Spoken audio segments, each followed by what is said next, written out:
Красота просто песня. Пойду-ка я сейчас рыбки половлю.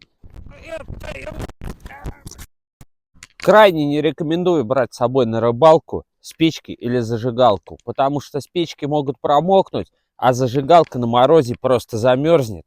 Поэтому вообще ничего не берите, чем можно разжечь костер. У вас есть фонарик и как минимум какие-то припасы, допустим, шоколадка.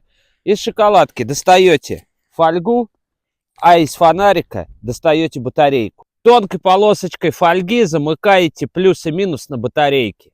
И затем разжигаете заранее приготовленную траву. Как видим, трава у нас немножко схватилась. Сейчас будет костер. Все, рабочий способ. Ничего сложного в этом нету.